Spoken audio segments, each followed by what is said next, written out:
Meus amigos, olha, um vexame histórico da Argentina na sua primeira partida na Copa do Mundo.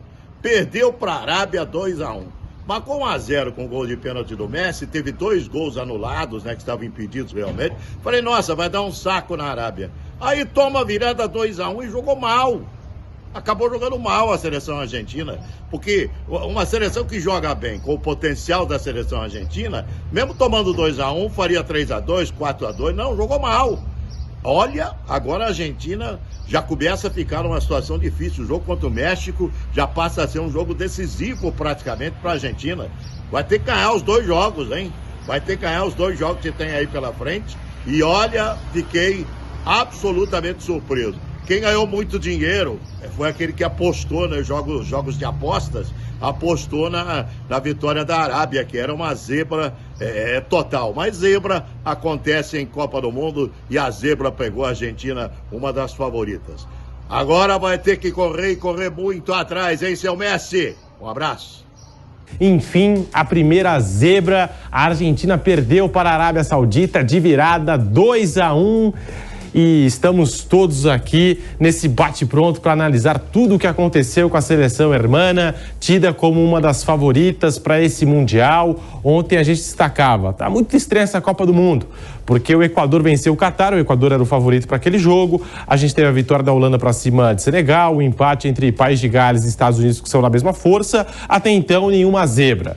E ontem todo mundo apostando, é claro, na Argentina. Eu mesmo falei em 5-0 para a Argentina e que o Messi ia passear. O que aconteceu com a seleção da Argentina hoje? 2-1 de virada. Bruno Prado, muito bom dia para você. Bom dia, Pedro. Bom dia a todos aqui. Foi, sem dúvida, a grande zebra dessa Copa até agora e uma das maiores da história das Copas. É um jogo que entra para a história. Mesmo que a Argentina vença as outras 2 partidas, siga na competição, chegue longe, é um jogo que será lembrado aí nas Copas do Mundo. Essa derrota da Argentina para a seleção da Arábia Saudita.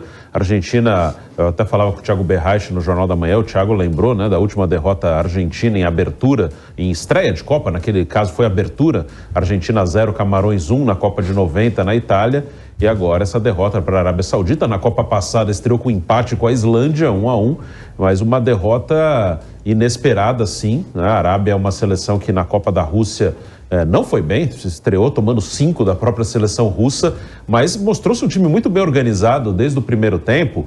E claro, né, tem muita coisa assim no futebol, quando um time mais fraco marca um pouco mais à frente, na Arábia Saudita não ficou muito com a bola, mas a marcação sempre bem adiantada. A Arábia no primeiro tempo, com a sua linha de defesa no meio campo, obrigando a Argentina a meter bola longa. A Argentina com muita dificuldade de trabalhar entre as linhas da Arábia Saudita, bem compacta, metendo bola longa em muitos impedimentos. Na primeira etapa funcionou essa estratégia da Arábia Saudita, saiu o gol num pênalti marcado com a ajuda do vídeo, mais 2 gols logo no início do segundo tempo, e a Argentina se desestruturou completamente no emocional. A Arábia Saudita conseguiu uma vitória histórica, né? Um jogo que será lembrado por muito tempo. A Arábia Saudita fez história hoje. A gente destaca aqui, derrubou uma sequência histórica de 36 jogos da Argentina sem perder sob o comando do Lionel Scaloni. A última derrota havia sido para o Brasil na semifinal da Copa América de 2019. De lá para cá, a Argentina não sabia o que era derrota e hoje foi derrotada de virada pela Arábia Saudita. Que vexame, Fábio Piperno, muito bom dia para você. Qual a sua análise desse Arábia Saudita 2, Argentina 1? Bom dia, Pedro, colegas, um grande abraço aos nossos amigos. De fato, tudo isso que o Bruno falou, né? Realmente a Arábia Saudita veio com uma proposta tática muito inteligente, né? De encurtar o campo, né? Para exatamente congestionar a zona de criação, e lá a Argentina realmente pecou. O Lo Celso fez muita falta, o jogador que a gente imaginava que fosse fazer falta nessa Copa do Mundo, mas não tanto. Ele realmente desestruturou o meio campo e sobrecarrega o Depou.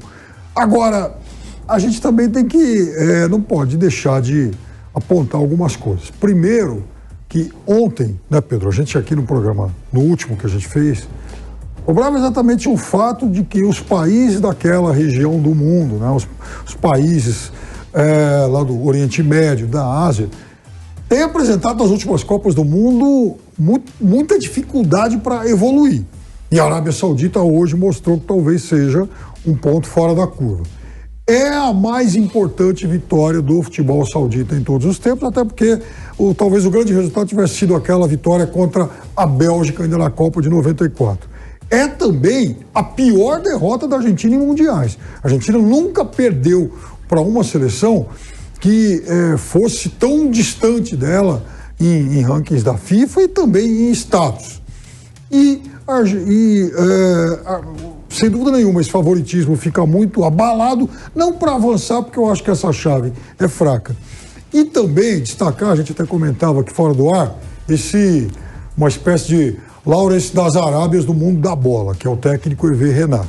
Esse francês, ele é um técnico muito bom, excelente. Esse cara ganhou 2 vezes a Copa Africana de Nações com Zâmbia, depois deu um título para a Costa do Marfim, também já fez boas campanhas com Angola, com Marrocos. Então ele é acostumado a trabalhar nesse tipo de seleção aí, de terceira prateleira, né? Dirigiu nesse meio tempo alguns times franceses menores, como Sochaux, Nice, mas o fato é que esse cara conhece muito de futebol e consegue o maior resultado da história da Arábia Saudita. José Manuel de Barros, a Argentina volta a perder em uma estreia de Copa do Mundo depois de 32 anos. A última vez tinha sido em 1990, naquela Copa para Camarões por 1-0. Zé, que vexame. Então, e é uma delícia, né? Quando esse tipo de resultado acontece em Copa do Mundo e quando não é com a gente, né? Por exemplo, nós brasileiros, se for com o Brasil, minha Nossa Senhora, cai a casa. Mas assim, quando é com os outros, com a França, a Argentina, né? Quando uma outra seleção grandona, assim, perde para uma seleção que não é cotada em nada numa Copa do Mundo, é uma delícia. O torcedor vibra, comemora. Imagino que o brasileiro esteja neste momento, todo mundo que eu encontro está vibrando demais com a derrota dos hermanos, com a derrota da Argentina, pela rivalidade entre Brasil e Argentina, mas porque uma seleção pro futebol pequenininha ganhou de um grandão, né? E muita gente, aquelas pessoas que não acompanham o futebol, que acompanham também, essas pessoas adoram quando um pequenininho, né? Quando o Davi bate no Golias. A Argentina realmente chamou muita atenção. Primeiro que fez um primeiro tempo muito devagar, apesar dos gols anulados no primeiro tempo, né?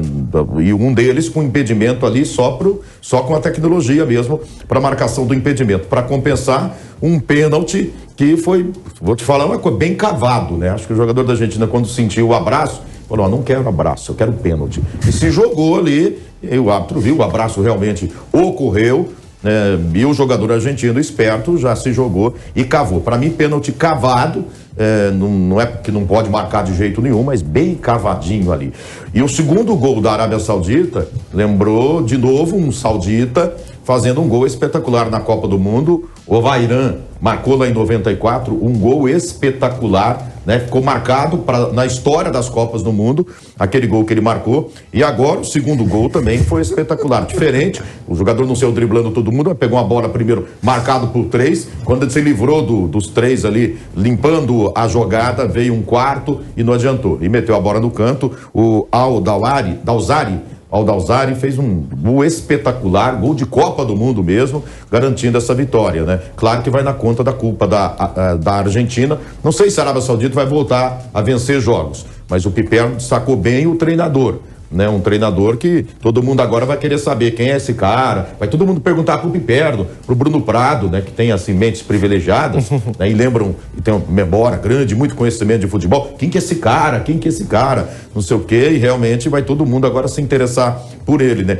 Taticamente bem colocada, marcação adiantada, em bloco, ou seja, time forte, bem fisicamente, bem preparado e formada a seleção por jogadores que jogam por lá mesmo. Você não vai achar jogador da Arábia Saudita jogando no futebol europeu, na prateleira de cima do futebol mundial. Não é nada disso, não. Ou seja, foi zebra, aquelas das grandes mesmo numa Copa do Mundo. Vexame histórico da Argentina, mais uma vitória daquelas da Arábia Saudita. É a 4ª vitória da Arábia Saudita em Copas do Mundo. O José Manuel de Barros fez aqui uma análise do jogo e eu parei para pensar. A Argentina foi pro vestiário, Bruno, ganhando por 1-0, gol de pênalti do Messi e teve 3 gols anulados, né? criou chances, é claro que foi um primeiro tempo devagar, como disse o Zé, mas criou chances, fez gols, por mais que anulados, mas fez. O que aconteceu no segundo tempo? O que fez desandar no segundo tempo, levou aquela virada e esse vexame histórico, Bruno? O primeiro tempo ele já foi um pouco complicado, porque esses gols anulados, ok, aconteceram, mas era uma estratégia da Arábia Saudita forçar a bola longa e o impedimento. Pode ter um erro, pode um jogador demorar para sair e deixar em condição legal, mas em tempos de VAR dá para fazer melhor isso aí, porque o erro da arbitragem até pode acontecer mesmo com o VAR, né? A gente já viu que pode acontecer, mas diminui a chance de um erro de impedimento com o VAR. Então, essa estratégia de deixar o adversário em impedimento, encurtar o campo, né? A Arábia marcando bem à frente, deixando o campo muito curto ali para a seleção argentina, forçava mesmo esses impedimentos. Então tinha esse risco, né? De sofrer gols contando com impedimento e poderia ter um erro. Olha só um detalhe, né? Eu falei no início que a Arábia não é que a Arábia disputou posse de bola com a Argentina, isso não, a Argentina teve muito mais a bola, mas eu acho legal 69 a 31. Eu acho legal quando uma seleção mais fraca, ela tenta fazer alguma coisa diferente, marcar mais à frente, porque normalmente a gente fala, isso é arriscado. Como é que não é arriscado? Assim, o futebol tem risco. Não é arriscado marcar todo atrás, como o Irã, por exemplo, marca e toma 6. Então o Irã não corria risco. E a gente vai muito aquele no padrão, né? O pequeno tem que jogar lá atrás, enfiado lá na defesa o tempo inteiro, e o grande tem que ficar com a bola e o tempo inteiro rondando a área. O Irã tentou fazer isso, levou 6. Então o do Irã não é arriscado, o da Arábia é meio... Toda a estratégia tem risco. Mas sobre o lado da Argentina, ela toma 2 gols no início do segundo tempo. No primeiro tempo isso faltou para a Arábia. Quando a Arábia conseguia recuperar a bola, não conseguia fazer muita coisa com a bola. Mas no segundo tempo, aliás, o segundo gol foi um lance bem absurdo, né? Ali já deu para ver que a Argentina sentiu muito o gol de empate, porque passou agora há pouco aqui na televisão que a gente tem aqui no estúdio, o segundo gol. A Argentina tinha, acho que 6 jogadores dentro da área. Não foi um contra-ataque que a Argentina perdeu a bola e o adversário arrumou um contra-ataque. Não, tinham 6 jogadores da Argentina posicionados na área. E o jogador da Arábia teve espaço, cortou, trouxe para o meio, bateu, fez um belo gol, muito mérito dele também. Mas a Argentina tomou um gol com o time posicionado. Então o emocional acho que pesou bastante. Acho que a partir do momento que tomou o empate logo no início, a Argentina sentiu muito. E aí foi pro desespero. O Scaloni foi meteu o Álvares, foi colocando jogadores mais ofensivos, trocou o lateral esquerdo, tirou o Paredes, um volante, colocou mais um jogador ali também, o Enzo Fernandes, né? O Enzo Fernandes que está bem no Benfica. Mas o que o Piperno falou, eu concordo também da ausência do Lo Celso, né? Principalmente no primeiro tempo ali, que a Arábia estava com um espaço curtinho entre as linhas, faltou um jogo ali entre as linhas do adversário. O Papu Gomes é um cara mais ofensivo, não é aquele meia que vem atrás articular. Estava até aberto do lado esquerdo. Acho que no próximo jogo o Scaloni vai colocar mais um meio campo ali, talvez o Enzo Fernandes, o McAllister. Vamos ver o que ele vai fazer. Piperno, a Argentina teve 10 impedimentos no jogo de hoje. 10 impedimentos. É muita coisa. Funcionou essa linha de impedimento feita pela Arábia Saudita e o pênalti que o José Manuel de Barros destacou, e eu vou com o Zé. Eu acho que não foi pênalti também. Não vi pênalti naquela jogada ali. E aí, Piperno? O pênalti realmente é duvidoso. Agora, em relação a esses 10 impedimentos, claro que às vezes o jogador que está em campo ele tem que começar a perceber esse detalhe do jogo. A diferença de marcação, principalmente quando um time supostamente retrancado resolve avançar a sua marcação. Mas aí eu queria chamar a atenção também para os méritos do outro lado. Você tem 1000 formas de armar um sistema defensivo. O Irã, por exemplo, que o Bruno citou, ele optou pelo tradicional, todo mundo atrás. Põe 6, 7 caras da área, faz aquela defesa de handball cercando a área. O Irã se acostumou a fazer isso aí por muitos anos, principalmente nos 2 ciclos de Copa do Mundo, em que a seleção teve o comando exatamente do Carlos Queiroz, e fazia isso com razoável competência. Então tomava poucos gols, não conseguia fazer, mas tomava poucos. E eu fui um daqueles que caíram na ilusão de que agora, ofensivamente, o Irã ia render mais, porque de fato o Irã tem 2 bons jogadores na frente, embora o Asmun tenha se contundido antes da Copa e não tenha lá a sua condição física ideal. Mas o Irã, nesse sistema tradicional, ele não só tomou 6, como ele até podia ter feito 7, 8, mandou bola na trave, perdeu chance. O Irã tomou ataque perigoso por baixo, por cima, tabela curta, contra-ataque, enfim. Foi uma blitz com a Inglaterra usando todas as formas possíveis de um time eficiente no ataque. A seleção da Arábia Saudita não. para fazer esse tipo de marcação que o Bruno citou e apontando aí os 10 impedimentos aí que você mencionou, é óbvio que isso foi muito bem treinado. É óbvio que o senhor Renan falou, bom, é o seguinte, eles vão atacar a gente, então nós vamos surpreender. Se a gente ficar aqui atrás, nós vamos ficar entrincheirados aí o tempo todo, encaixotados o tempo todo e vamos tomar sufoco, do começo ao fim do jogo. Se a gente encurtar o campo, nós vamos ter pelo menos uma chance maior de chegar mais rápido ao ataque, roubando a bola mais perto do campo inimigo e congestionando a zona de criação de um time que não tem grandes criadores, porque ele imaginava corretamente que o Messi fosse jogar um pouco mais à frente e jogou encaixotado. Então eu acho que a estratégia do técnico da Arábia Saudita funcionou. Claro que a Argentina teve 1000 defeitos, muitos pecados e tal, mostrou que também vai esse bicho-papão todo, mas a Arábia Saudita surpreendeu. Ela é a primeira surpresa tática dessa Copa do Mundo. José Manuel de Barros, se liga só, número de impedimentos da Argentina nas últimas 3 Copas do Mundo. Em 2014, 10 em 7 jogos. Em 2018, 6 em 4 jogos. E agora em 2022, logo na estreia, 10 impedimentos de cara, Zé. Então, e eu fiquei imaginando, quando eu via no primeiro tempo esse número absurdo de impedimentos e os gols sendo anulados por conta disso, até, eu falei, o Scaloni já deve ter ali no banco, já deve estar ali no banco, conversando com a comissão técnica, uma maneira de armar uma marapuca pros sauditas. Ou seja, ou deixar um jogador ali no limite da linha, deixando um pouco mais atrás, aquele cara que está impedido ameaça correr, quem corre é o outro, para, sei lá, fazer alguma coisa diferente, né? E durante o primeiro tempo a gente não viu a Argentina tentando uma solução ali, né? O antídoto ao esquema essa linha de impedimento saudita. Aí no segundo tempo, quando os gols vieram muito cedo, foram 3 tentativas e 2 bolas entraram. Você olha nos números da Arábia Saudita, foram 3 tentativas de gol.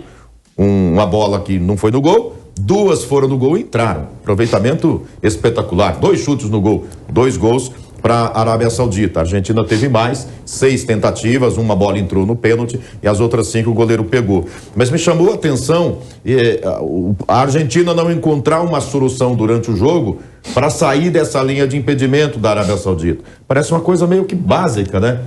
Que dá para resolver, né? Linha de impedimento, o que a gente faz com linha de impedimento? Inclusive isso aí, a gente imagina, já é treinado, né? A gente pegar um time ali que está com linha de impedimento, vamos fazer isso, vamos fazer aquilo. E a Argentina não buscou em nenhum momento uma solução para esse problema. Seleções que a Argentina enfrentou antes da Copa do Mundo, na preparação para a Copa.